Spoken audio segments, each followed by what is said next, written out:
For supporting the channel. Like, comment, and subscribe. Welcome to Let's Talk About It Media 21. Welcome to the channel. Thanks for being here. Don't forget to hit the subscribe button. We're trying to hit 50K by this month. But definitely support the channel by liking, subscribing, and of course there are memberships over there. So definitely hit the membership button. Super chats are welcome. We're got to get back into that as well. So allow me a few moments to get in to do my disclaimer for my channel. I always like to do my disclaimer to protect my channel the best way I can. But definitely like the video as you guys come in. Good morning, good morning, good morning.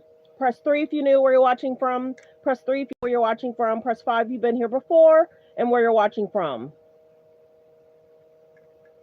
Okay. Copyright disclaimer under Section 107 of the Copyright Act of 1976.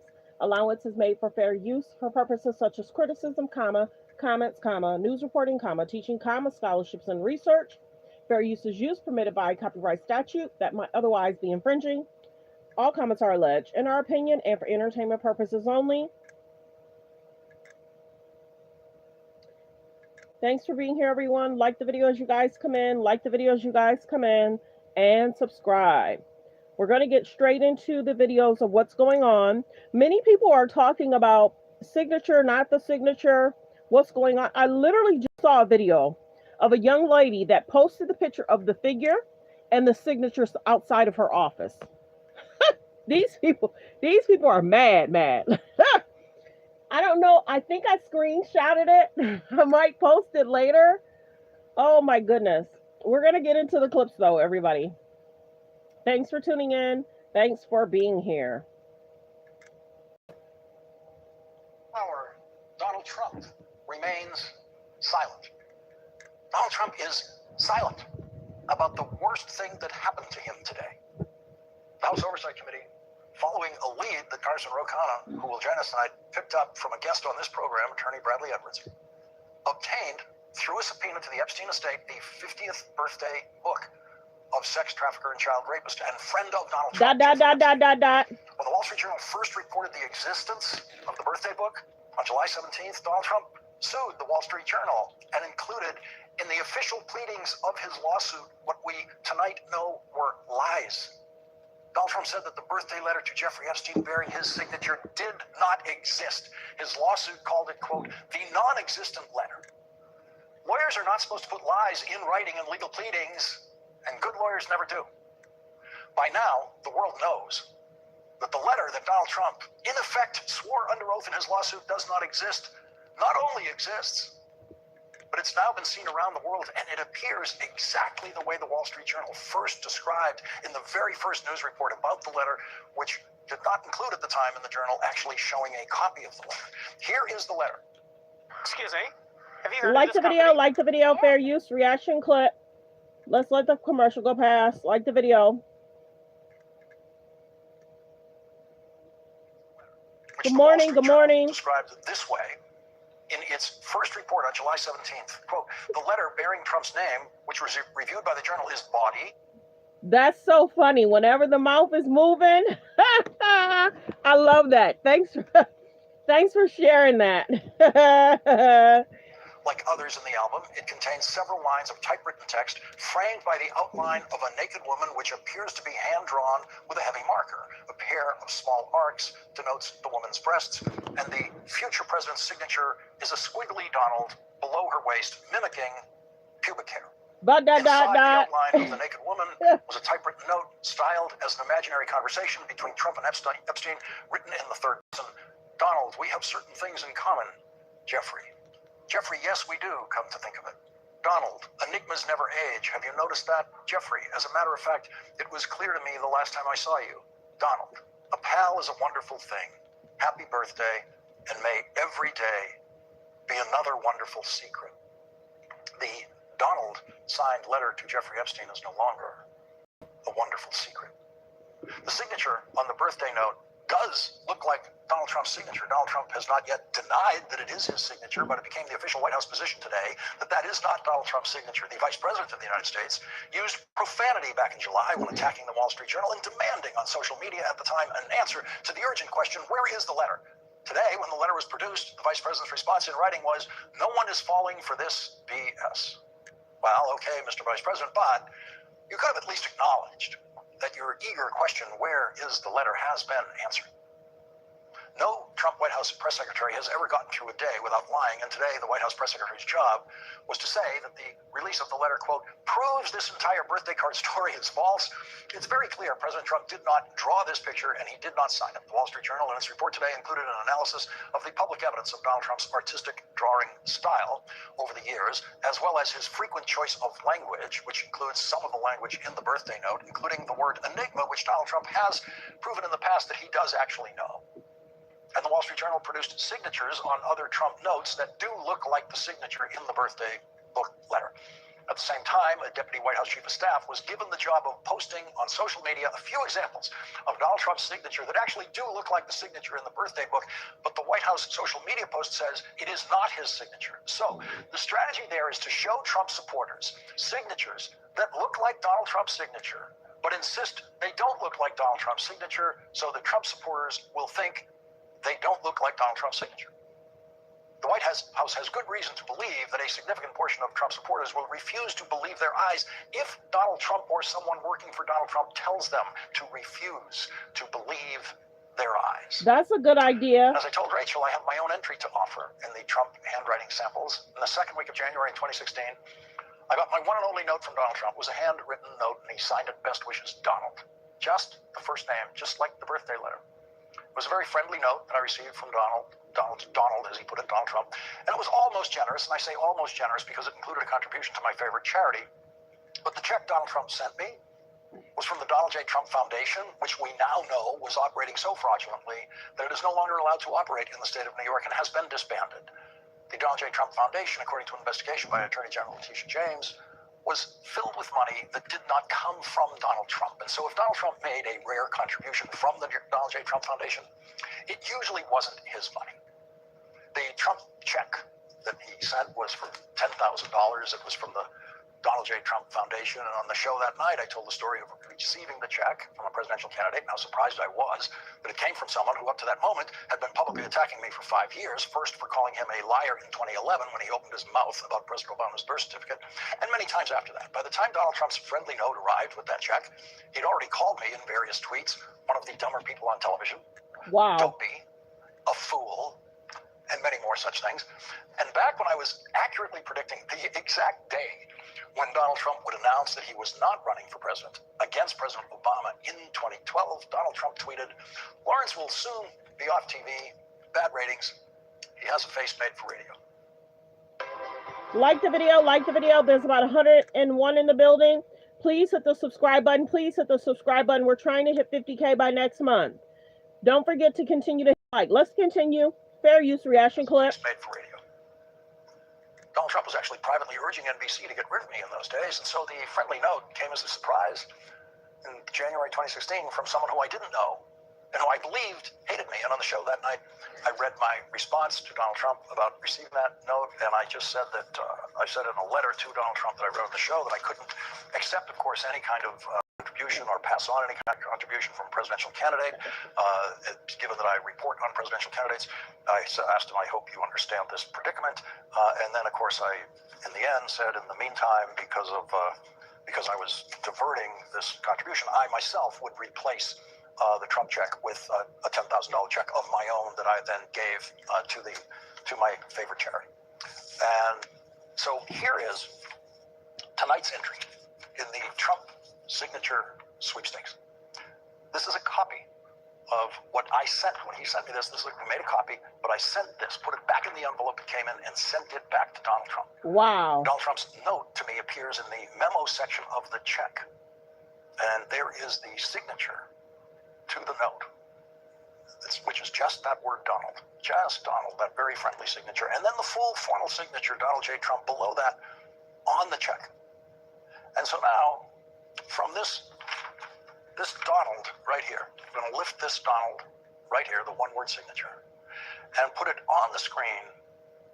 It's going to appear on the screen below the signature that appears on the Epstein birthday letter. Now, obviously, they are different magnifications of those signatures and different thickness, possibly to the writing implement at the time, but you'll see all the basic shapes are exactly the same. All of the grand strokes are exactly the same. Those two signatures are more alike than any two exemplars of my signature, which varies day to day and signature to signature. But we will leave it to you, the handwriting experts in the audience, to make tonight's judgment about just how similar those strikingly similar signatures appear to be. Very similar. Like the video, like the video. Fair use, reaction clip. Like the video. Man, signatures were... It's a game changer. I thought I was doing everything right with my heart health. Those signatures were very similar. I'm not a signature expert, but let's continue. Fair use, reaction clip. Wow. Wow, wow, wow. What did he know about the crimes and perversions of his former friend, deceased sex offender Jeffrey Epstein? Revealed last night by Democrats on the House Oversight Committee, a reference to Donald Trump in the now infamous Jeffrey Epstein birthday book. Take a look at this. The Wall Street Journal is reporting that it is a note from Mar-a-Lago member and businessman Joel Pashkow. It shows a poster board size check for $22,500 from Donald Trump to Jeffrey Epstein. A woman's face is redacted in the image. Below the photo is a note. That note reads, quote, Jeffrey showing early talents with money plus women sells fully depreciated, name of the woman redacted, to Donald Trump for $22,500. The Wall Street Journal reports this, quote, the woman, a wealthy European then in her 20s, severed all ties with Epstein around 1997 and had no romantic relationship with either Epstein or Trump, her lawyer said. The lawyer added that she doesn't know Pashkow and has no knowledge of the letter naming her, which she called, quote, a disgusting and deeply disturbing hoax. Pashkow did not respond to a request for comment from NBC News. His letter, though, raises more questions about how much people in Jeffrey Epstein's orbit, including Donald Trump, knew about what he was doing. And it's the kind of thing that makes Team Trump spin looks increasingly unsustainable and ridiculous. This morning, Donald Trump told NBC's Garrett Haake that the birthday letter to Jeffrey Epstein that he allegedly wrote was, quote, dead issue. But it is difficult, if not impossible, to claim that something is a dead issue when every day seems to bring about new revelations that enhance our understanding of the ties and the nature of the relationship between Jeffrey Epstein and Donald Trump. Survivors are still asking for transparency as well, and solid majorities of Americans, including a majority of Republicans, believe that Donald Trump is hiding something. It is also not a hoax, as Trump continues to is, even after the publication of the note in Epstein's birthday book. The birthday book was from 2003. It was a gift for Jeffrey Epstein's 50th. It was handed over to the House Oversight Committee by the Epstein estate. For it to be a fake, as the White House and pro-Trump media is claiming it is, that would mean that the note inside of it from Trump was forged or faked 22 years ago. It's for the Trump administration claiming that the signature on the birthday note to Jeffrey Epstein isn't Donald Trump's. Wall Street Journal today reports this, quote, in the Epstein letter, Trump's signature is a squiggly Donald mimicking pubic hair. Trump often signs with his full name, but there are other examples of personal letters he sent with a similar signature and bold serif lettering. The Wall Street Journal pointing to a thank you letter Trump wrote to George Conway in 2006, as well as this letter Donald Trump wrote to Hillary Clinton in 2000, congratulating her on winning her Senate race. The release of the Epstein birthday book, breathing new life into the questions about Donald Trump and his friendship with Jeffrey Epstein, is where we start today with some of our favorite experts and friends. The president of Media Matters for America, Angelo Carasone, is here. With me at the table, Puck News chief political columnist, MSNBC national affairs analyst John Heilman is here. Also joining us, former criminal division deputy chief at SDNY, MSNBC legal analyst, host of a new YouTube show, Courtside, Christy Greenberg's here. Christy, I want to start with you where we left off last time you were here, talking about the lengths Jeffrey Berman, Donald Trump's first head of SDNY during his first term, went to keep the raid of Epstein's home secret. I went back and read the chapter after you were here. Clearly, there was, and Andrew Weissman and others have said there are all sorts of reasons to keep things from Maine DOJ, but Trump isn't a normal, that wasn't a normal Maine DOJ, and SDNY wasn't a normal office at the time. Just say a little bit more about what might be sort of inside the investigation files themselves that Trump may not have even known about at the time in his first term. So the main thing that you would expect to see would be FBI reports of their interviews with victims, with other witnesses that really tell the story.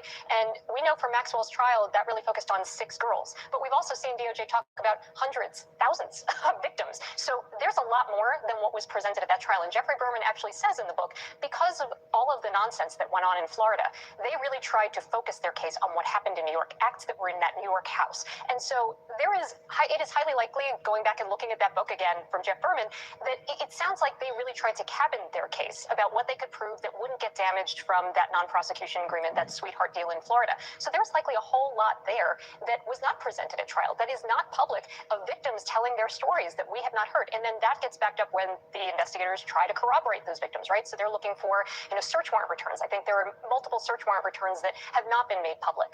What did they get? Did they have photographs, videos, documentary evidence? So there is a lot there that is still, I recall you mentioning on one of your other shows, like over 300 gigabytes. To put that in perspective, that's about like 90 million pages if you were just looking at pages. So that is a very tall building is just what that would be. It's a lot of information, and we have not seen all of it. What's the significance of the actual pages? Good morning, good morning. There's about 101 in the building. Don't forget to hit the subscribe button. Please hit the subscribe button and turn on the notification. We're trying to hit 50K by next month. Don't forget to continue to hit the like button. If you're watching from a phone, press 1. Continue to hit the like button, and thank you. Let's continue. Fair use reaction clip. Of the birthday book, known 2 examples of references to Donald Trump. Like the video as you guys come in. Let's continue. Fair use reaction clip. Strikes me that, the people who are submitting letters to this book, they all kind of have the same tone. They're all lewd, and they all seem to know it's an open secret that this man was a pedophile. There are pictures of young girls. They're all referencing with young girls. One person says, "Oh, it's shocking you're not in the penitentiary yet." Like this was one seemed to be pretty much an open secret. 2 is that they treated it like a joke. Like these women, being exploited was funny to them. They were celebrating Epstein for it. I found that part of it particularly disgusting. And then the 3rd is just the arrogance that it would be so bold as to be put in writing. Nobody's hiding it. They're all celebrating, and this is part of celebrating his life, 50 years of life, to go on and talk about all these young women that he's abused. And this idea that, again, Ghislaine Maxwell saying, I had no idea anybody did anything inappropriate. She put the book together. She was the one soliciting the letters. So, of course, she knew. And the one thing I would want to say that the book clearly shows is she said during her interview that the book was something that she had seen in Discovery, at least parts of the book in Discovery. So DOJ has this book. So they know whether Donald Trump's letter is in it. And Ghislaine Maxwell had a trial. The book is relevant to her guilt, her knowledge of what was going on in that world. The fact that Donald Trump's letter was not made public as part of that trial puts the lie to this Republican talking point that, if there was something bad about Donald Trump, the Biden DOJ would have released it. They didn't. We know that his name was in the file. They never released that. And it's highly likely, based on this, that the DOJ had the book. She said parts of it were in Discovery. They never released that. Nor did the Epstein estate release it until they got a subpoena to provide it. So it's the idea that if you're going to fake a letter from Donald Trump, you're going to go through all the trouble of coming up with this thing, faking his signature. To what end? Nobody released it. They only released it when there was a process to do so. They were going to fake a letter, put it in a book, leave it under seal until one Republican breaks with Trump when he's reelected after inciting a deadly insurrection, decide with the Democrats in the minority and try to get the estate to release it. Good morning, good morning. Might have been better to organize in Pennsylvania. What do you make of the word one depreciated woman? Fully depreciated. Fully depreciated woman. Even worse. Just sickening. It's so sickening. And what the message that it sends to not just Epstein's victims and Maxwell's victims, but all sex trafficking victims, that this is a president who, again, it fits in with what we knew about him, the locker room talk. It's that kind of nonsense that, continues to be perpetuated. It's just more of that. And it's just the more you see, the more it's just a bunch of creepy old dudes who had money, who had power and connections. They knew these young girls didn't. They knew they didn't have a voice, and they took advantage of them. And for them to, again, treat them as though they are bought and paid for, it's repulsive. Protesters outside the White House with a banner confronting Donald Trump for his word. They're saying not a hoax because the evidence has rebutted, confronted, and really debunked some of Donald Trump's claims about these Epstein files, which he is in, including allegedly the card that now has been released by the Epstein estate. This card is all the way back from 2003. It is exactly what the Wall Street Journal said it was, which undercuts Trump's denials. And it went from the Epstein estate to the House Oversight Committee, and you can see the drawing and the poem or inscription, which we've read before, which suggests that the man who signed this card, Donald J. Trump, knew all about what Epstein was up to. The White House continues to deny that this card is from Trump, a denial that obviously is contradicted by the evidence from the Epstein estate. They have been holding on to this thing along with other documents. They handed it over under subpoena. No one has come through with any kind of rational explanation to explain what this is, if not what Donald Trump gave to the Epstein then household, now estate. And this morning, Trump just announced he doesn't see this as a live issue anymore. None of this type of denial is working. He didn't sign these. If you said he didn't sign the birthday card, he didn't do this, he also didn't do the check. Those were in documents from the estate. So what is the working theory as to why he's in the Epstein case? Would the White House support a professional handwriting expert review of the document released yesterday? One of the other documents released by the House Oversight Committee contained a photo of Jeffrey Epstein holding an oversized check. Does the president, will he meet with the victims? On and on it went like that as we... So there was a press conference recently. Like the video, don't forget to subscribe. Let's continue fair use reaction clip. Let's get the likes up, everybody. There's about 163 in the building. Please double tap that screen to get the likes up. Please double tap that screen to get the likes up. Hit the thumbs up above the video, below the video. Let's continue fair use reaction clip. Saw there, we're showing you the journalists with all these questions, not necessarily the answers, some of which were not newsworthy or don't pass sort of our standards review for the facts.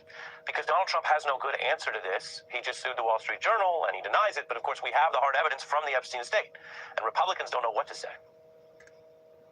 Look up this birthday card to see if it's legit or not. The president says it's not. I take the president's word. Clearly, the birthday note from President Trump is a fallacy. This was just a disgusting human being that I don't think anybody that ever wrote him a card letter for a 50th birthday. I think it's just a foolish red herring that people are trying to look at for political divisiveness. Do you think the Trump birthday note to Epstein is real?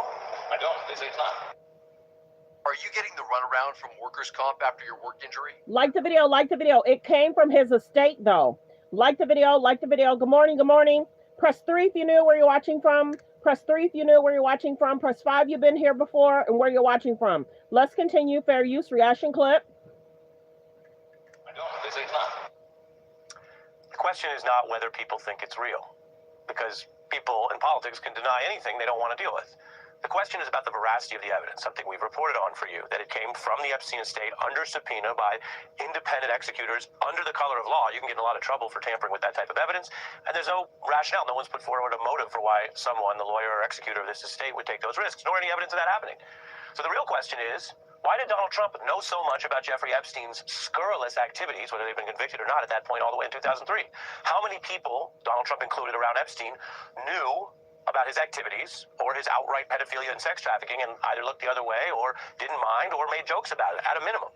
That's before you get to the question of whether the Donald Trump administration in the first and second term has committed malfeasance or worse with regard to the case. And some Republicans have joined the Democrats on this push to get even more evidence. Here's one MAGA podcaster.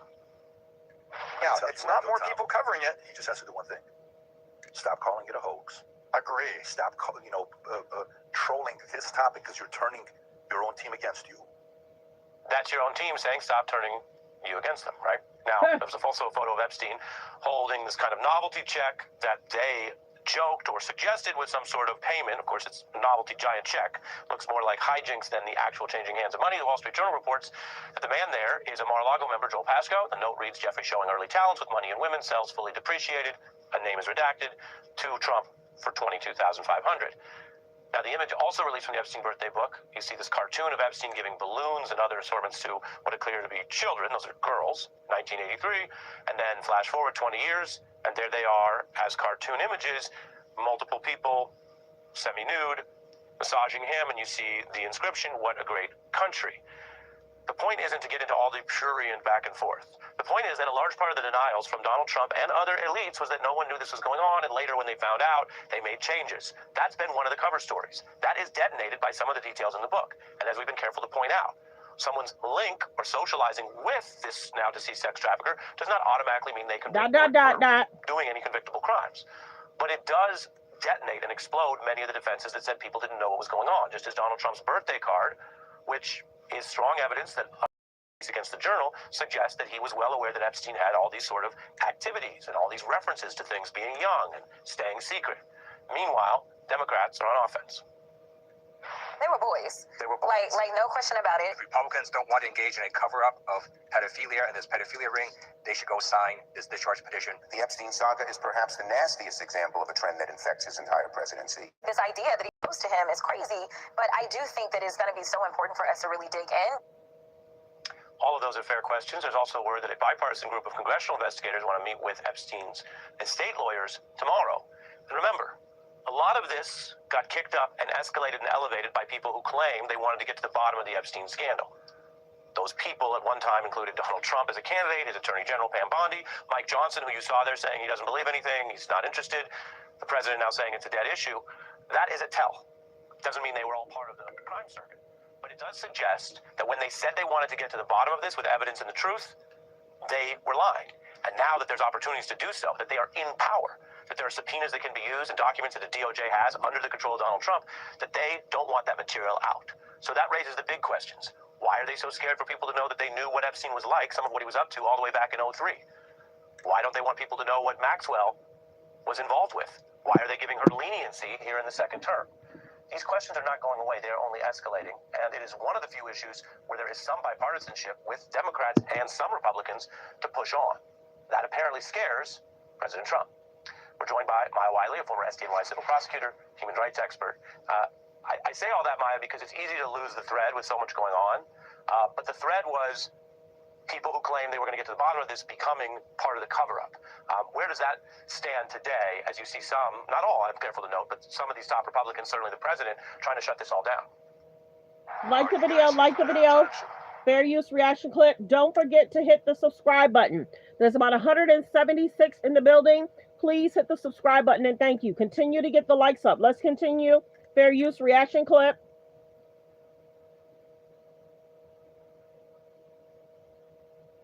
Shows that they are certainly making themselves appear to be people with something to hide and something to worry about.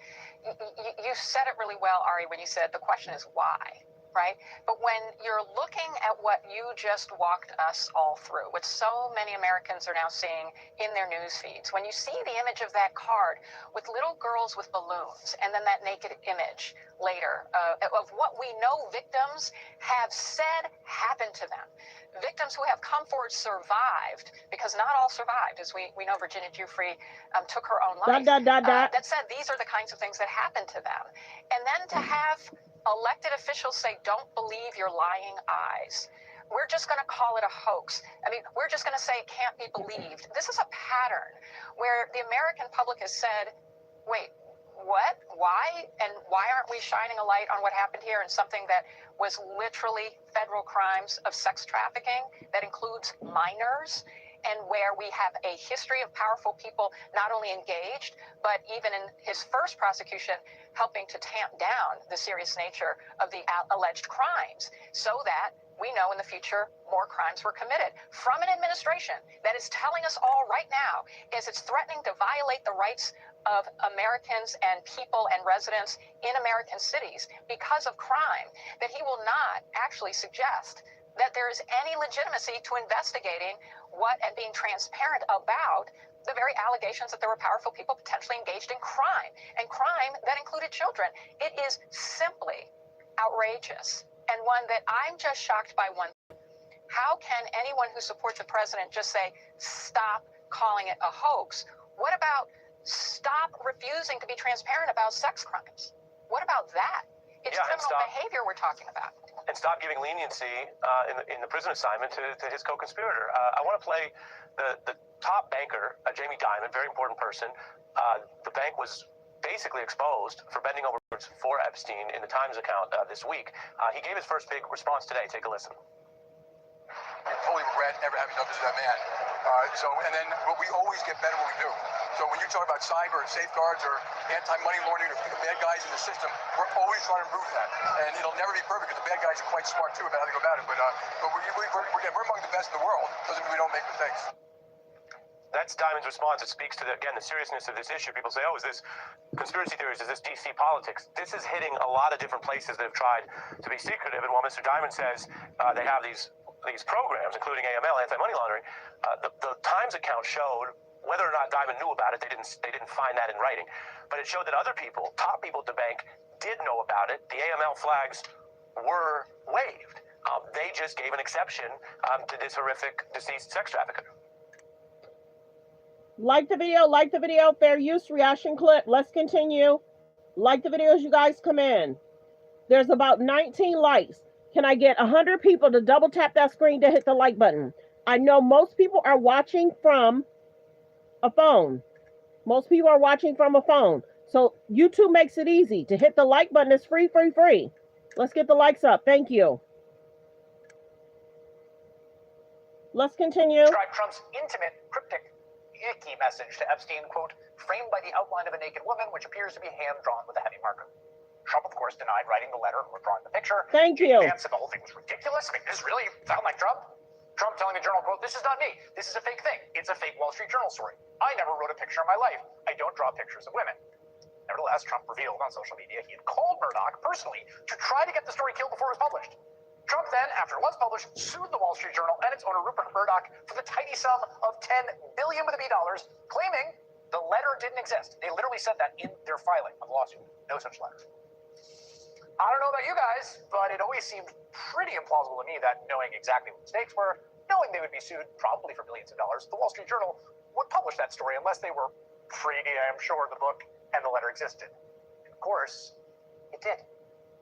It belonged to the estate of the since deceased Jeffrey Epstein, which handed it over to Congress. And the Democrats posted the entire book online with redactions. And I want to show you some of that book.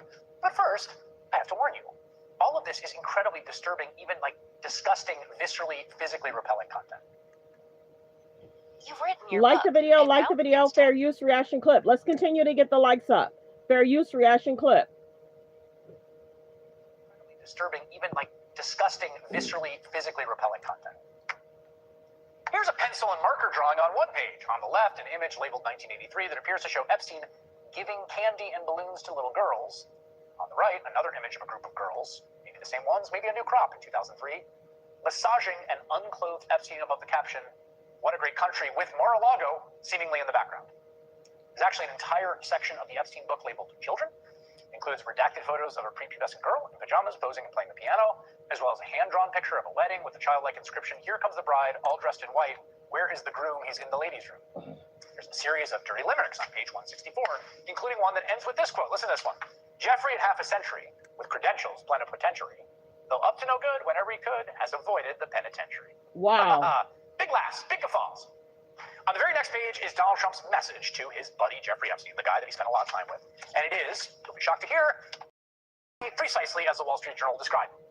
Typewritten lines about enigmas, wonderful secrets inside the silhouette of a naked girl, more than a woman, frankly, and the future president's signature below her waist, kind of mimicking pubic hair. There's also this letter to Epstein from another Mar-a-Lago member. According to reporting by the Journal, it's a crude joke about a woman that Epstein and Trump both courted in the 1990s. It includes a photo of a novelty made out from Epstein to Trump. Beneath it is this caption: "Jeffrey, showing early talents with money and women, sells fully depreciated woman to Donald Trump for $22,500. Depreciated. Get the joke there, right? The woman's name is redacted in the image. Spend just a little bit of time looking at this, and you can. It's online. And, well, it's very, very hard not to be, like, physically disgusted. And it's very, very hard not to come to the very obvious conclusion. They all knew, right? I mean, at least the people writing those parts in the book, they made jokes about it. That were then bound as a present in this book. There are dozens more pages like what you just saw. We spared you the 6 pages of wild animals with erections. If this book were given to someone who wasn't subsequently revealed to be the most prolific sexual predator and insatiable pedophile, probably in recent memory, maybe you could be like, oh, well, he just seems like a bawdy guy. But it is that, right? We do know what he did. And so together, the whole thing is worse than we thought, much worse, because it is exactly what it looks like. Every single page seems to convey what Donald Trump, on the record, in print, told New York Magazine about Epstein back in 2002. Same kind of wink, wink, judge, right? He's a lot of fun to be with. It's even said he likes beautiful women as much as I do. Any of them are on the younger side. Huh? What more evidence you need to know that as President, Donald Trump has been lying to cover up something about his relationship with Jeffrey Epstein, the nature of it, the things they did together, their shared interests. But now he's been caught red-handed, and he's pushing Republicans to just keep lying their way out of it. This absolutely was not the president's authentic signature, and we have maintained that position all along. The president did not write this letter. He did not sign this letter. The president said it's not him. I believe the president. From what I see, it's not a signature. I've seen Donald Trump sign a billion things. We've seen auto pens been used quite a bit with the Biden administration, so I've never known Trump to be much of an artist either, so I kind of call that into question. Now, we haven't brought in signature experts or anything like that. If this truly was a forged document, should the Oversight Committee look into this? I don't think the Oversight Committee is going to invest in looking up something 23 years ago. We're going to look. So you're just going to take the president at his word that he. What does it have to do with anything? What does it have to do with anything that Donald Trump wrote that letter to Jeffrey Epstein? Now, the Journal and others proved pretty conclusively that the signature, the syntax, the drawing itself are all obviously identical to Trump's over the years. Trump's allies keep lying about it. And again, to believe the letter is a hoax, you'd have to believe that it was forged by some mysterious third party in 2003 and then included and given to Ghislaine Maxwell, who included in the book, not knowing it was a forgery. It was bound and given to Epstein more than 2 decades ago from Ghislaine Maxwell because some aliens came down and made it up. I mean, that's a pathetic conspiracy theory. But that's what they're saying. That is their contention. And after staying uncharacteristically silent for a day, in fact, not taking questions at a signing that he had an executive order today, Trump finally did take a question just moments ago about the birthday letter, and you'll never guess what he said. It's not my signature, and it's not the way I speak. And anybody that's covered me for a long time knows that's not my language. It's nonsense. And frankly, you're wasting your time. Are you still talking about Epstein? Yes. The more we keep learning about, truly, the scale of Epstein's depravity, the more it puts a spotlight on Epstein's old pal, Donald Trump, and his past behavior. The last couple of years ago, I was somebody, and she's like 21, and she's talking about, what are you doing? She's studying algebra. Donald Trump repeatedly points out how hot his daughter is, saying last year in a Rolling Stone article, yeah, she's really something, and what a beauty that one. If I weren't happily married, and, her father. Wow. You going up the escalator? I'm going to be dating her in 10 years. Donald, what does Tiffany have of yours, and what does Tiffany have of Marla's? Well, I think that she's got a lot of moral, and she's a really beautiful baby, and she's got Marla's legs. We don't know whether or not she's got this part yet, but time will tell. Wow. A normal thing to say about your baby daughter, right? A normal thing to say about your baby daughter if you're also a guy who hangs out with Jeffrey Epstein, talks about how he likes him young, and also writes that letter to him, right? Normal stuff. And all of that is what Donald Trump Republicans want you to forget. There's a reason that they're failing miserably. I'd put my lawyers up against any other law firm. Like the video, fair use. To even say those things about the daughter. Who does that? That's so weird. Like the video. There's about 92 in the building. Please hit the subscribe button, you guys. Please hit the subscribe button. Well, so we can meet our quota for today. But the breaking and totally unsurprising news of the night is that Donald Trump, on his way into that restaurant tonight, finally said the words, "It's not my signature." And in the same sentence, Donald Trump threw in a lie. Quote, "It's not the way I speak, and anybody that's covered me for a long time knows that's not my language." It's not my signature. So that's what he's saying right here. I don't think any president in their first 8 months has had anywhere near the success that we've had. So will you meet with Epstein victims? Do you plan to meet with? I don't know about, nobody suggested that. But would you be open to doing that? Certainly I don't like that whole situation with respect to anybody being abused or hurt, but I haven't even thought about that. It's not my signature, and it's not the way I speak. And anybody that's covered me for a long time knows that's not my language. It's nonsense. And frankly, you're wasting your time. All you do is trying to get off the great successes. DC and about 200 other things we've done that are so successful. This is a great, great success, and we have so many. I don't think any president in their first 8 months has had anywhere near the success that we've had. So will you meet with Epstein victims? Do you plan to meet with? I don't know about, nobody suggested that. But would you be open to doing that? Let's continue. And it's not the way I speak. And anybody that's covered me for a long time knows that's not my language. Donald Trump didn't say which words in the Epstein birthday book letter with his signature are not his language. The night the Wall Street Journal first published the letter on July 17th, I was among those who at first thought Enigma was an unlikely word for Donald Trump to use. But then we immediately, in about a 4-second Google search, found video of Donald Trump correctly using the word Enigma at one of his rallies in his first campaign for president. Question's an enigma to me. I didn't say it. Every other word in the Donald signed birthday message to Jeffrey Epstein is in the vocabulary of the average first grader in America. Donald tells Jeffrey in that message, we have certain things in common, Jeffrey. And Donald says, happy birthday, and may every day be another wonderful secret. What do you mean that's not my language? That's everyone's language. And so, in the very same sentence, when Donald Trump said tonight, that's not my signature, he lied and said, that's not my language. Of course it's your language. It's everyone's language. Even Enigma is your language, Donald. Donald Trump was then asked a question to which he convincingly said, I haven't even thought about it. So will you meet with Epstein victims you plan to meet with? I don't know about, nobody suggested that. But would you be open to doing Certainly that? I don't like that whole situation with respect to anybody being abused or hurt, but I haven't even thought about that. Of course, he hasn't even thought about that. That may be the one honest thing Donald Trump has said about Jeffrey Epstein and his survivors. Of course he hasn't thought about them.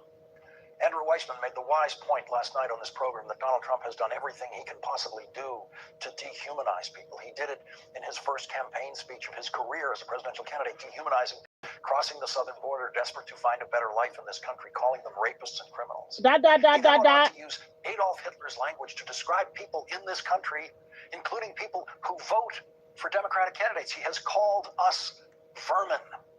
That is Hitler's word. Donald Trump tries to dehumanize anyone who doesn't vote for him. Jeffrey Epstein and Ghislaine Maxwell dehumanized their victims. Donald Trump was very close friends with Jeffrey Epstein. According to Jeffrey Epstein, for 10 years, Jeffrey Epstein said, I was Donald's closest friend for 10 years. Ghislaine Maxwell, the dehumanizer of those women, some of whom she met when they were little girls, completely ignores the pain of the girls she chose to victimize because she dehumanized them. She didn't think of them as people. The rich heiress who was suddenly penniless when her rich father lost all of his money and then desperately clung to Jeffrey Epstein's money, dehumanized those girls because she believed they were born beneath her station in life and they would always be beneath her. And so tonight, Donald Trump said, I haven't even thought about that. And that's very believable coming from Donald Trump.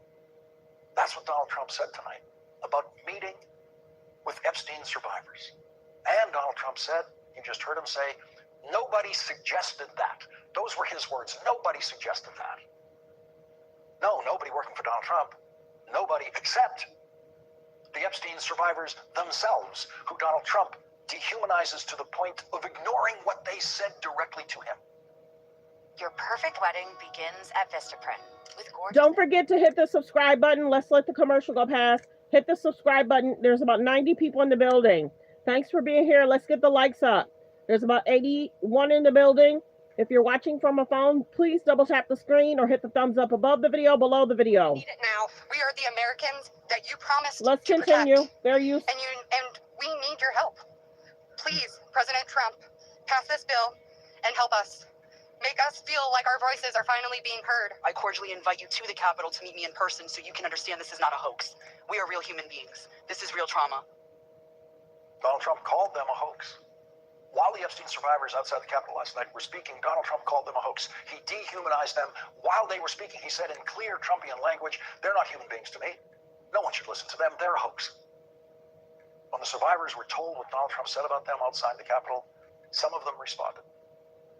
We're here in person. To say that it's a hoax is just not...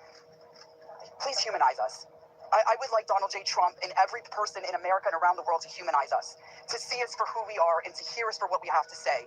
There is no hoax. The abuse was real. I voted for Trump. And for him to say what he is saying is beyond me, because I put my hope in him and he's supposed to protect us. None of us are out there accusing him of anything. There is no one that is accusing him of any wrongdoing. So for the fact that he is saying those things and saying it's a hoax, who are you hiding for then? Because if it's not you, then who is it? And that scares me. Who is it? Earlier today, NBC's Garrett Haake had a brief phone call with Donald Trump in which Donald Trump called the Epstein birthday book and the letter with his name on it, quote, a dead issue. And Donald Trump refused to comment on it, saying, quote, I don't comment on something that's a dead issue. Garrett Hake reported on that at 8:40 a.m. And 11 hours later, Donald Trump decided to comment on the dead issue, which obviously is not a dead issue. And this time, Donald Trump said, it's not my signature. Well, it looks like his signature. It looks exactly like his signature that I showed you last night on a note that Donald Trump sent to me in January of 2016. And it looks like the one name, Donald signature, that appears on other letters he sent to other people that have been made. So we all have a perfect right to guess or conclude that that is Donald Trump's signature on that letter. You're allowed to believe your eyes when you look at those signatures. It was the estate of Jeffrey Epstein that handed over the Epstein birthday book in response to a congressional subpoena, and the estate plans to produce additional documents soon. Daniel Weiner, an attorney for the Epstein estate, told NBC News, quote, as agreed with the House Oversight Committee, the estate is making a rolling production of documents responsive to the committee's subpoena. We hope to be producing additional documents soon. And so it's not a dead issue. More documents coming. Is coming, much more. And Donald Trump will pretend at some point, again, that it's a dead issue. But then, because in the tiny contours of his brain, his insistence that it's a dead issue lives right beside his desperate need to comment on everything. And so he will be unable to refrain from commenting on the additional documents as they come out. Republican Congressman Thomas Massey, who is leading an effort in the House of Representatives with Democratic Congressman Ro Khanna to force the release of the Epstein files from the Justice Department, said this today. I'm not a forensic expert, but it looks like his signature. The White House has denied that. They've said that it's not his. The whole thing is a hoax. I mean, are they hurting their own case here? It's a hoax, 10, 20 years in the making, if the letter is a hoax, it seems like. So Donald Trump insults your intelligence by wanting you to believe that 22 years ago, a page was inserted in a bound volume for Jeffrey Epstein's 50th birthday party with what appears to be Donald Trump's signature on it, while Donald Trump was a close friend of Jeffrey Epstein's, and that's a fake.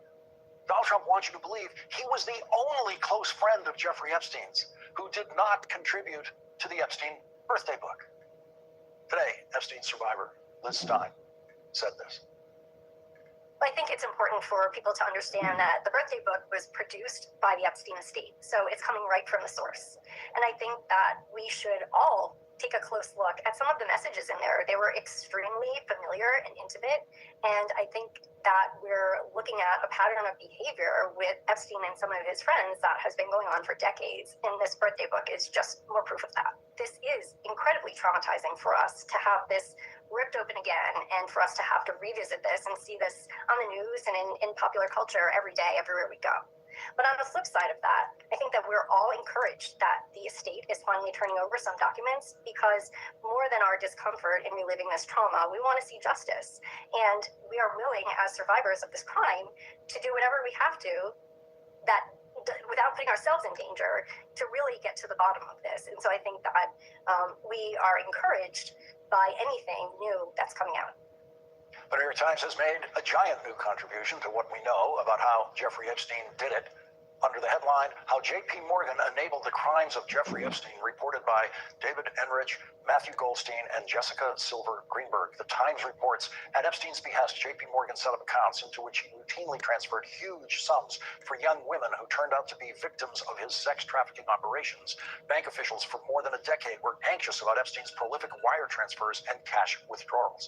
J.P. Morgan ultimately processed more than $1 billion in such transactions for him and warned senior management about his suspicious activities. But on at least 4 occasions over 5 years, the bank's leaders overrode those objections and continued to serve Epstein. In 2003, Epstein withdrew more than $175,000 in cash from his J.P. Morgan accounts, a huge haul, even for someone with millions at the bank. Outside investigators later found that Epstein paid almost that exact amount to women that year.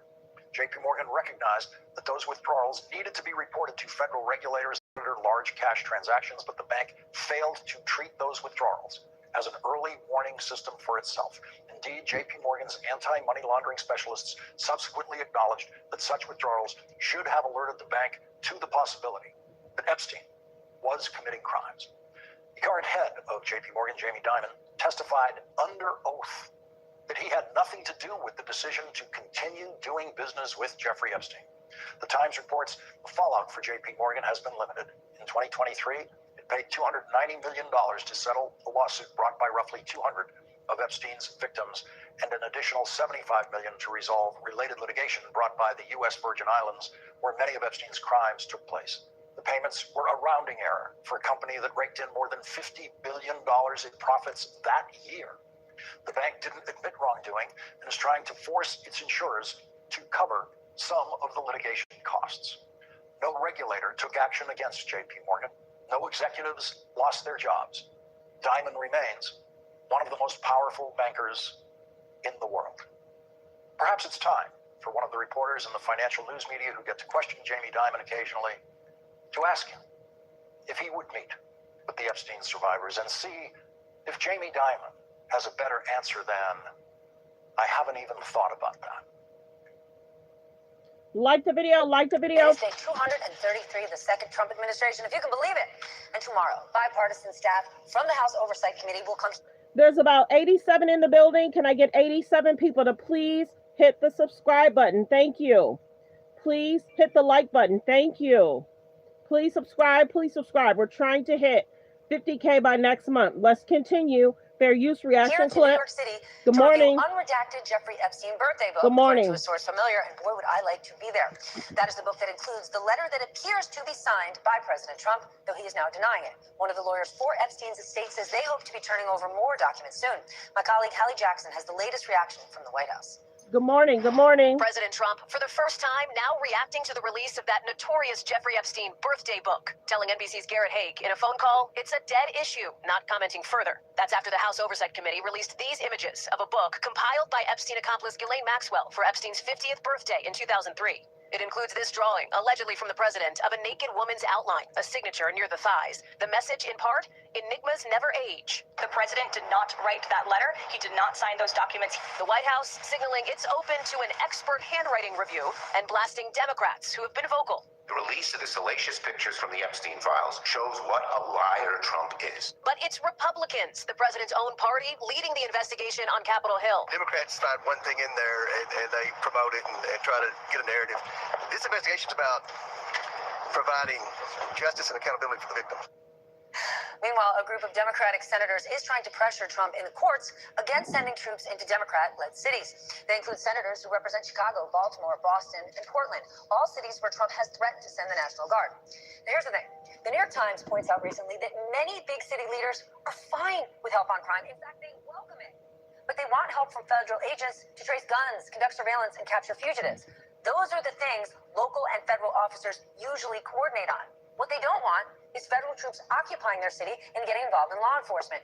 And it does matter what local leaders want. As law enforcement experts have told the Times, quote, policing without the blessing of the can backfire, end quote. And we've got some breaking news within the last hour. A U.S. district judge has temporarily blocked Donald Trump's firing of Fed Governor Lisa Cook as her lawsuit plays out. We're going to dig into that in just a bit. But let's get started and get smarter tonight with the help of our lead-off panel. Melanie Zanona is here, NBC Capitol Hill correspondent. Jeff Mason, White House correspondent for Reuters, and former Democratic Senator Doug Jones of the state of Alabama. All right, tonight, our reporter actually asked the president about the letter in the birthday book, and I want to share his response. Like the video, like the video. There's about 84 in the building. Please hit the subscribe button. If you already hit subscribe, thank you. If you already hit the like button, thank you. Let's continue. Fair use reaction clip. Let's get the likes up, you guys. There's about 70 in the building. We got 39 likes. Please double tap the screen. Most people are watching from a tablet or a phone. Please double tap the screen to get the likes up, and thank you.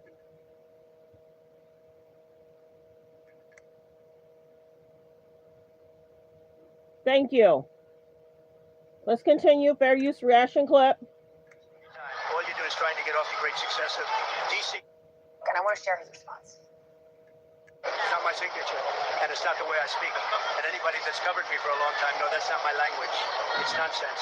And frankly, you're wasting your time. All you're doing is trying to get off the great success of DC and about 200 other things we've done that are so successful. Okay, riddle me this, Jeff. Trump is clearly trying to completely shut the Epstein story down, but at the same time, his press secretary is agreeing to potential handwriting analysis. Like, explain the strategy to me.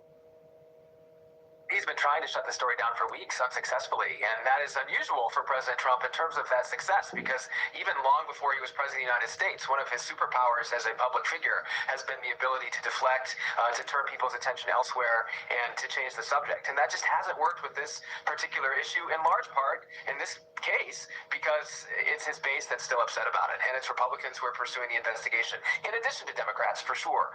But I think it's clear that he's frustrated by it. He wanted tonight to talk about what he views as success from the National Guard being in Washington, D.C., and he's asked about Jeffrey Epstein. And you're right, Caroline Leavitt also said today in her briefing that the White House would be open to a forensic test of the signature, but I think she did that largely because they believe very strongly that they're right, and they believe what the president says when he says that that isn't his signature and those are not his words.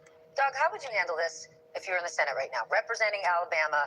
What would you do? What would your constituents want you to do? You know, I would just say, okay, get the forensic analysis. Let's look at it. And it doesn't take a forensic analysis to see that that's Donald Trump's handwriting. This is not something that can be easily replicated. And the drawing is so consistent with other drawings that we know exactly that he's done that have been sold at auction. You just show those side by side. You go into the Senate floor, you go into a town hall, you show those things side by side, and then you prove it. Well, James Comer, yes, he's a Republican, but he is the man leading the investigation. He's the House Oversight Chair. He stands by Trump's claim that it's not him. Of course he's going to stand by his claim. You know, Stephanie. But hold on, not of course, because until now, whether it's James Comer or others, the investigation is going on. No, but of course he's going to stand by those claims. Think about everything that Comer has done. He has stood by this consistently. This whole investigation is an effort to prove the president not guilty of anything. He may not be guilty of anything. If he's not guilty of anything, release the files. Go ahead and get to the point of the matter. Don't release stuff that's already been out there in the media. Release the files. Simply release the entire files. That's the easiest way to do this. All the statements, all of the things. And I'll tell you something else. Please. I would be demanding, if I was in the Senate right now, I'd be on the floor of the Senate saying, I'm tired of listening to the president talk about that this is a hoax. And frankly, I'm tired of the media just assuming that, well, he said it was a hoax. So what do you respond to that? Well, it's not a hoax. He's never explained what's the hoax. Is it a hoax that these women are telling lies? Is it a hoax that there's even a file? What does he mean by it's a hoax? Nobody challenges him because he said it so often about Mueller and the Russia investigation. It's all a hoax. But nobody says, explain to us what about this is not true. Hey, Jeff Mason, next time you're in the White House press briefing room, Doug Jones just gave you an assignment, and it's a good one. All right, Melanie, we know that the Oversight Committee... May I respond to that briefly? No, please. Sorry. Yes. Actually, I mean, you're not entirely right about that, Doug, because one of my good colleagues, Maggie Haberman from the New York Times, when she was called on, did ask Caroline Leavitt very specifically, what do you mean when you say it's a hoax? And so collectively, she on our part challenged that language, and Leavitt's response was basically to say it's a hoax because Democrats don't actually believe in following or caring about people who are victims of crime. So she turned it into a political answer, but we have challenged the White House on that vocabulary. I mean, do you hear Jeff Mason taking credit for Maggie Haberman's good question? I never heard that before. Oh, she was collectively asking for all of us. You know what? On Maggie's behalf, baloney. I'm saying when she had her turn, that's what she asked, and she did a great job. And that's great. But you know what? She didn't answer the question. It's not a hoax because Democrats don't believe X. That's not an answer. And so somebody needs to tomorrow follow up on that and say, I'm sorry, Caroline, that's not an answer. That's not saying what's a hoax. And somebody needs to ask the President of the United States directly about Indeed. All right, Melanie, tomorrow the House Oversight Committee staff is going to review the unredacted birthday books. Like, where's this investigation stand? Where's it going next? Yeah, so they're going to be able to go to New York tomorrow and view the original documents in their original form, but they already were posted publicly. And really the only information that, as far as our review could tell, was redacted, was victim information. So I'm not sure that tomorrow's trip up to New York is going to reveal much information, but the committee does say it's following other leads that it did get, including some bank account information that was turned over from the estate. Comer said he's going to try to go follow the money trail now. I think for Comer, there's a real question, though, about what his end game is. It's really remarkable. We hinted at this earlier in the segment, but it's just so remarkable that this information, Stephanie, is coming because of a Republican-controlled committee. I mean, you have to think that the White House cannot be happy with the direction of this probe and what they've dug up. And it really shows the risk for Republicans here that they might be digging up information that they don't feel comfortable with or that put Trump's sponsor their own party in a difficult spot. So I think Comer's in a really difficult position here. He says he really wants to, again, focus on the money, focus on the non-prosecution agreement, how the government initially handled the case, so maybe finding some sort of scalp that they can bring in all of this. But it just seems like such an unforced error for Republicans who have just really been struggling with how to deal with this issue as Trump wishes it to go away and the base just is clamoring for more information. Sure, but to be clear, Donald Trump is not the only one in said files. There are all sorts of leaders all across the political spectrum, business leaders, name your pick, name your industry. There are really powerful men who should be really worried across the board. All right, new topic. Jeff, to you. The president, of course, is threatening to send military into cities. The immigration crackdown in Chicago has begun. But so far, there are not any troops in any cities except D.C. What are you hearing? I'm hearing a few different things. Number one, I asked the president about this on Sunday night when we got back from New York, actually from the U.S. Open, and I asked him if there were plans, if he had plans for Chicago this week, and he sort of dodged my question and went into talking about the success that he believes they have had in Washington, D.C. And in fact, he tried to illustrate that tonight by going out for dinner in Washington, D.C. and mentioning, and he's using that as an example of what he believes is a sign that Washington, D.C. no longer has crime. But by the way, I did say when we spoke about this on the tarmac that the city still does have crime. And his response to that was not very much. But broadly, to your question, Steph, it's still in the works. These are still things that they're working on. But the going into Chicago or the invasion of Chicago or whatever you want to call it by federal forces hasn't happened yet, and that may be in part because the White House is still looking at the legal ramifications of that. The president has also talked about going into a red state where he feels that the federal government or federal forces would be welcomed more than these blue states and blue cities. But he's still, and Caroline did this today too, putting a lot of focus on crime in blue states, in blue cities, and the threat is still very real from his part and from the part of the White House. Like the video, fair use, reaction clip. Like the video as you guys come in. There's about 85 people in the building. If you hit subscribe, please hit subscribe in the comments. If you already hit subscribe, please hit subscribe in the comments. If you did not subscribe, please subscribe now. Thank you. Let's continue. Fair use reaction clip. Said the words, "It's not my signature." And in the same sentence, Donald Trump threw in a lie. Quote, "It's not the way I speak, and anybody that's covered me for a long time knows that's not my language." It's not my signature, and it's not the way I speak. And anybody that's covered me for a long time knows that's not my language. Donald Trump didn't say which words in the Epstein birthday book letter with his signature are not his language. The night the Wall Street Journal first published the letter on July 17th, I was among those who at first thought Enigma was an unlikely word for Donald Trump to use. But then we immediately, in about a 4-second Google search, found video of Donald Trump correctly using the word Enigma at one of his rallies in his first campaign for president. Carson's an enigma to me. I didn't say it. Every other word in the Donald signed birthday message to Jeffrey Epstein is in the vocabulary of the average first grader in America. Donald tells Jeffrey in that message, "We have certain things in common, Jeffrey." And Donald says, "Happy birthday, and may every day be another wonderful secret." What do you mean that's not my language? That's everyone's language. And so, in the very same sentence, when Donald Trump said tonight, "That's not my signature," he lied and said, "That's not my language." Of course it's your language. It's everyone's language. Even Enigma is your language, Donald. Donald Trump was then asked a question to which he convincingly said, "I haven't even thought about it."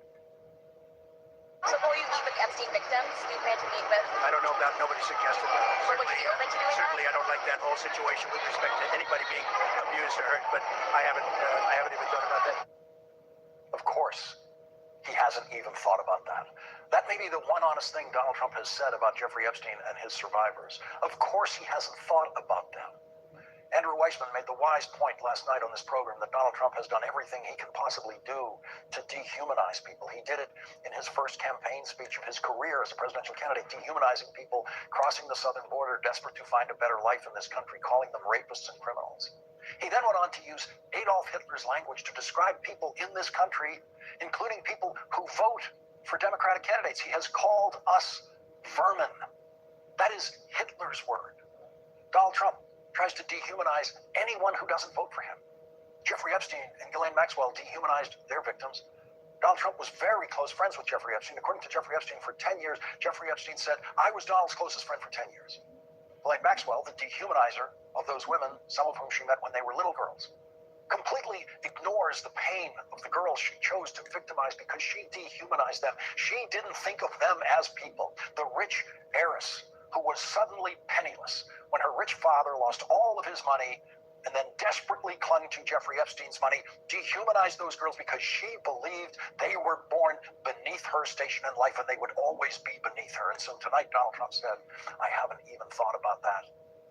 And that's very believable coming from Donald Trump. That's what Donald Trump said tonight about meeting with Epstein survivors. And Donald Trump said, you just heard him say, nobody suggested that. Those were his words. Nobody suggested that. No, nobody working for Donald Trump. Nobody except the Epstein survivors themselves, who Donald Trump dehumanizes to the point of ignoring what they said directly to him. President Trump, you have so much influence and power in this situation. Please use that influence and power to help us, because we need it now. We are the Americans that you promised to protect, and we need your help. Please, President Trump, pass this bill and help us. Make us feel like our voices are finally being heard. I cordially invite you to the Capitol to meet me in person so you can understand this is not a hoax. We are real human beings. This is real trauma. Donald Trump called them a hoax.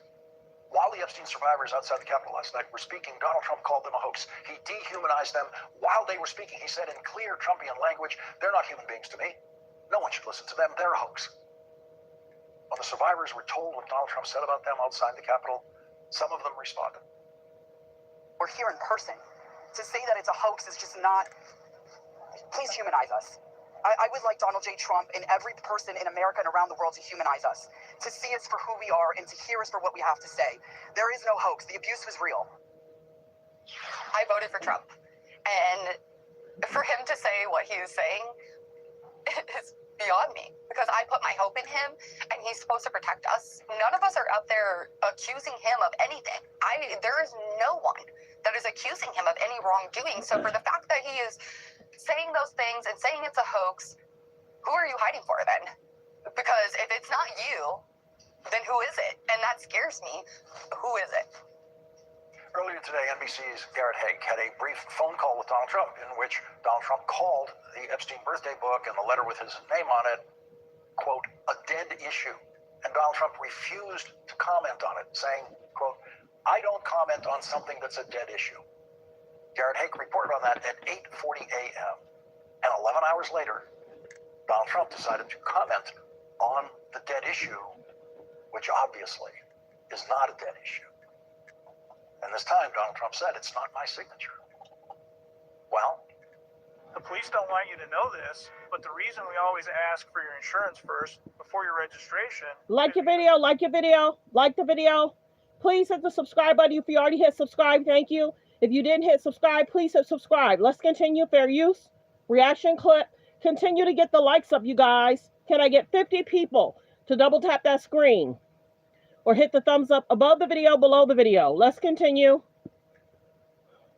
It looks like his signature. It looks exactly like his signature that I showed you last night on a note that Donald Trump sent to me in January of 2016. And it looks like the one name, Donald signature, that appears on other letters he sent to other people that have been made public. So we all have a perfect right to guess or conclude that that is Donald Trump's signature on that letter. You're allowed to believe your eyes when you look at those signatures. It was the estate of Jeffrey Epstein that handed over the Epstein birthday book in response to a congressional subpoena, and the estate plans to produce additional documents soon. Daniel Weiner, an attorney for the Epstein estate, told NBC News, quote, as agreed with the House Oversight Committee, the estate is making a rolling production of documents responsive to the committee's subpoena. We hope to be producing additional documents soon. And so it's not a dead issue. More is coming, much more. And Donald Trump will pretend at some point, again, that it's a dead issue. But then, because in the contours of his brain, his insistence that it's a dead issue lives right beside his desperate need to comment on everything, and so he will be unable to refrain from commenting on the additional documents as they come out. Good afternoon. Good afternoon. Congressman Thomas Massey, who is leading an effort in the House of Representatives with Democratic Congressman Ro Khanna to force the release of the Epstein files from the Justice Department, said this today. I'm not an expert, but it looks like his signature. The White House has denied that. They said that it's not his. The whole thing is a hoax. I mean, are they hurting their own case here? It's a hoax, 10, 20 years in the making, if the letter is a hoax, it seems like. So Donald Trump insults your intelligence by wanting you to believe that 22 years ago, a page was inserted in a bound volume for Jeffrey Epstein's 50th birthday party with what appears to be Donald Trump's signature on it, while Donald Trump was a close friend of Jeffrey Epstein's, and that's a fake. Donald Trump wants you to believe he was the only close friend of Jeffrey Epstein's who did not contribute to the Epstein birthday book. Today, Epstein survivor Liz Stein said this. I think it's important for people to understand that the birthday book was produced by the Epstein estate, so it's coming right from the source. And I think that we should all take a close look at some of the messages in there. They were extremely familiar and intimate, and I think that we're looking at a pattern of behavior with Epstein and some of his friends that has been going on for decades, and this birthday book is just more proof of that. This is incredibly traumatizing for us to have this ripped open again, and for us to have to revisit this and see this on the news and in popular culture every day, everywhere we go. But on the flip side of that, I think that we're all encouraged that the estate is finally turning over some documents, because more than our discomfort in reliving this trauma, we want to see justice. And we are willing, as survivors of this crime, to do whatever we have to that without putting ourselves in danger to really get to the bottom of this. And so I think that we are encouraged by anything new that's coming out. The New York Times has made a giant new contribution to what we know about how Jeffrey Epstein did it, under the headline, How J.P. Morgan Enabled the Crimes of Jeffrey Epstein, reported by David Enrich, Matthew Goldstein, and Jessica Silver Greenberg. The Times reports, at Epstein's behest, J.P. Morgan set up accounts into which he routinely transferred huge sums for young women who turned out to be victims of his sex trafficking operations. For more than a decade were anxious about Epstein's prolific wire transfers and cash withdrawals. J.P. Morgan ultimately processed more than $1 billion in such transactions for him and warned senior management about his suspicious activities. But on at least 4 occasions over 5 years, the bank's leaders overrode those objections and continued to serve Epstein. In 2003, Epstein withdrew more than $175,000 in cash from his J.P. Morgan accounts, a huge haul, even for someone with millions at the bank. Outside investigators later found that Epstein paid almost that exact amount to women that year. J.P. Morgan recognized that those withdrawals needed to be reported to federal regulators that monitor large cash transactions, but the bank failed to treat those withdrawals as an early warning system for itself. Indeed, J.P. Morgan's anti-money laundering specialists subsequently acknowledged that such withdrawals should have alerted the bank to the possibility that Epstein was committing crimes. Hello. Good afternoon. Jamie Dimon testified under oath that he had nothing to do with the decision to continue doing business with Jeffrey Epstein. The Times reports the fallout for J.P. Morgan has been limited. In 2023, it paid $290 million to settle the lawsuit brought by roughly 200 of Epstein's victims, and an additional $75 million to resolve related litigation brought by the U.S. Virgin Islands, where many of Epstein's crimes took place. The payments were a rounding error for a company that raked in more than $50 in profits that year. The bank didn't admit wrongdoing and is trying to force its insurers to cover some of the litigation costs. No regulator took action against J.P. Morgan. No executives lost their jobs.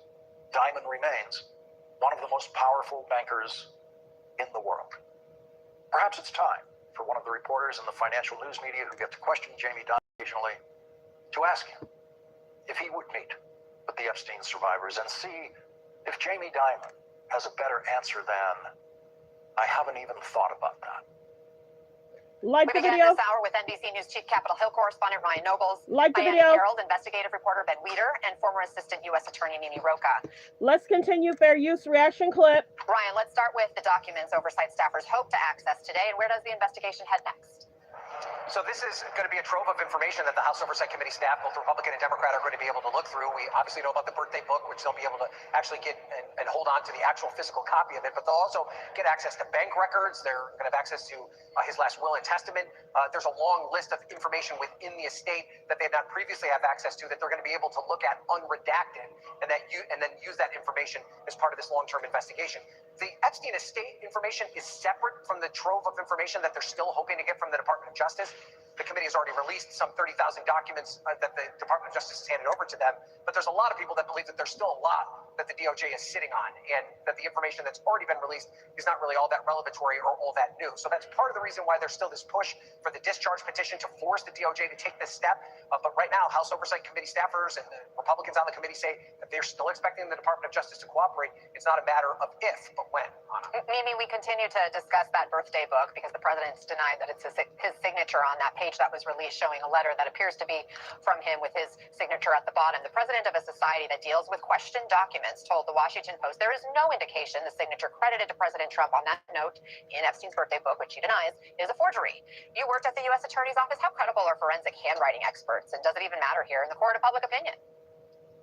So, I mean, we could get into a battle of the experts, which is, often what happens at a trial where you're trying to prove criminal liability. But here, what I think the bigger picture is, it makes no sense that it's not his signature, first of all, because there's no question this book is real. We know that now. Nobody else is questioning the authenticity of their so-called cards and signatures. How would it be that one in the entire book, it's over 200 pages, is forged? But even putting that aside, and we can get bogged down on the is it or isn't it, there's really no question still that Trump had a relationship with Epstein, including a relationship close enough that Maxwell wanted to include Trump in this book in some way. Let's put aside the, is it or isn't it? And that he knew that Epstein liked to, that he, interacted, had sex with younger women. I mean, Trump made a statement in an interview back in the early 2000s saying Epstein likes younger women. He recently made a statement about Virginia Giuffre being taken from Mar-a-Lago to Epstein's club. I mean, he didn't say what for, but there's a degree of knowledge here that is so obvious, in my mind, inferences you can draw as a prosecutor, and it also explains why they're really not being transparent. I mean, sure, they've released 30,000 documents. They tried to unseal the grand jury, but let's get at the real information here. Release the documents that talk about Trump. Why won't they do that? There's a lot of smoke, and they're acting like there's a fire, and we want to see so the American public can decide for themselves, and the survivors want to see that. And it's right now the Oversight Committee that has been able to at least pull a few threads in order to get additional material like this birthday book. And Ben, Committee Chair James Comer says he's now trying to refocus on the victims. Another member called the release of this book a distraction from that work. But listen to how one of those survivors described the birthday book's release to NBC's Hallie Jackson. I think that all evidence that we can uncover is helpful. And I think that, if anything, this book shows us, like I said, what his personal relationships were like, what the tone was that he had with close friends, and just kind of the general mindset that Epstein and his friends had is really in this birthday book. It really just made me ill when I went through it. It really just solidified to me what the culture of Epstein and his friends were. And it's right there in black and white in this book. So concerning. Like the video, fair use, reaction, click. Like the videos, you guys come in. If you already hit subscribe, thank you. If you didn't hit subscribe button, please hit the subscribe button. Let's continue. Fair use, reaction, clip. Continue to hit the like button. Thank you. And do other survivors and their families agree with Liz Stein?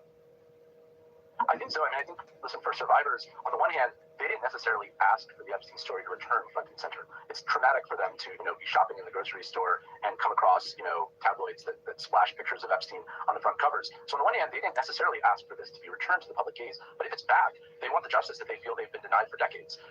They believe that there are more people who should have been penalized for enabling Epstein's behavior, for recruiting women. And remember, Ghislaine Maxwell is the only person who has been prosecuted successfully, who's alive, I should say, who, for Epstein's crimes. But there were a number of other people who enabled his crimes. There were a number of other people who recruited and groomed girls, allegedly. And clearly from the birthday book, we know that there are a whole number of Epstein's friends who were very aware, or seemingly very aware, of the kinds of things that Jeffrey Epstein was doing and the crimes that he was committing.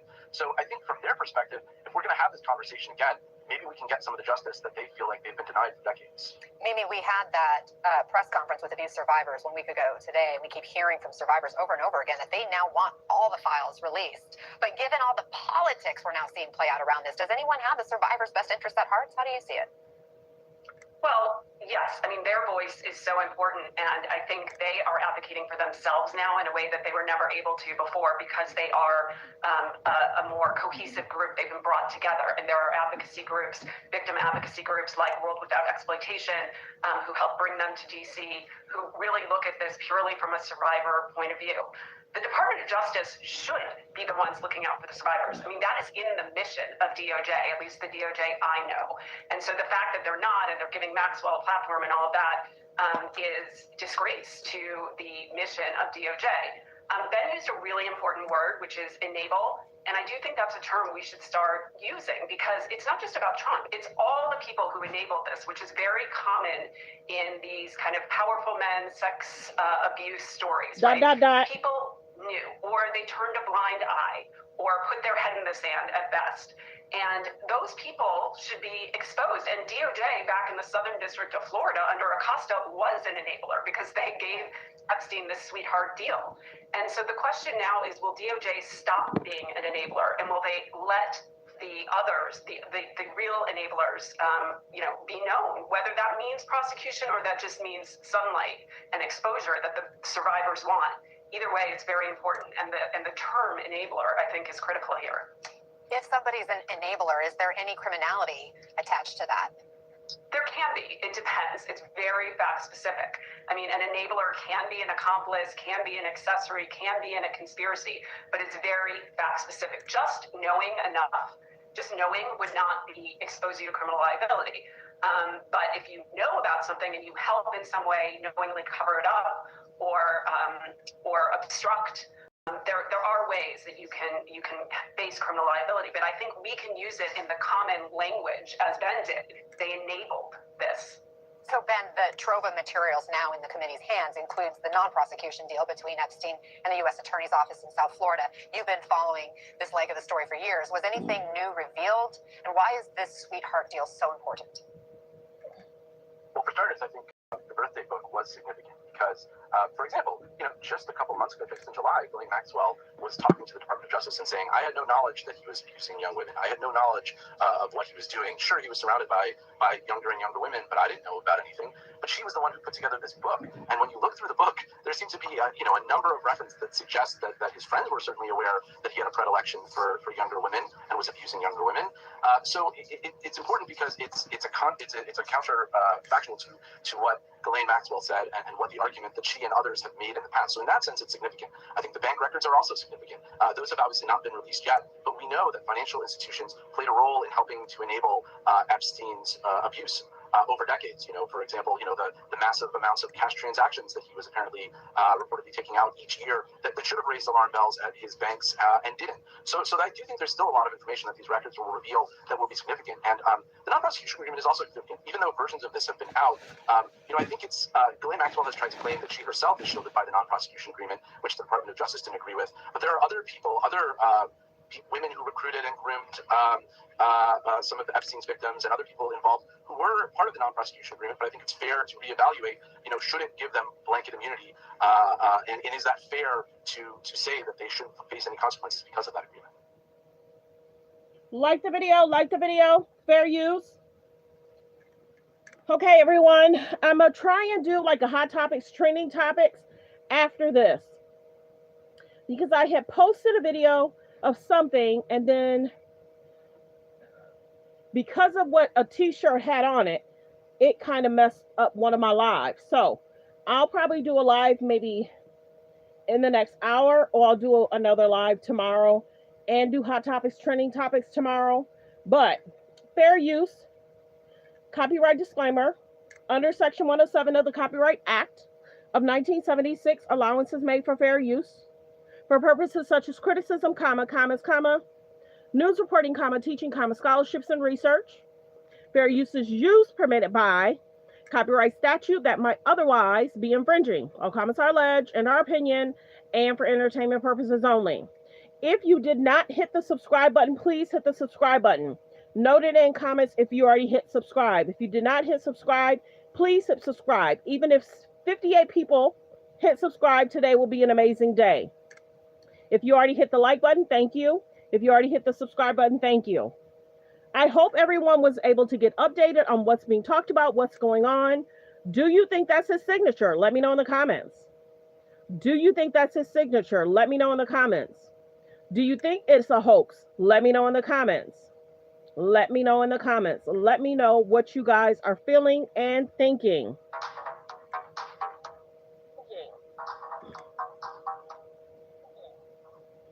Let me know in the comments. There's a lot going on.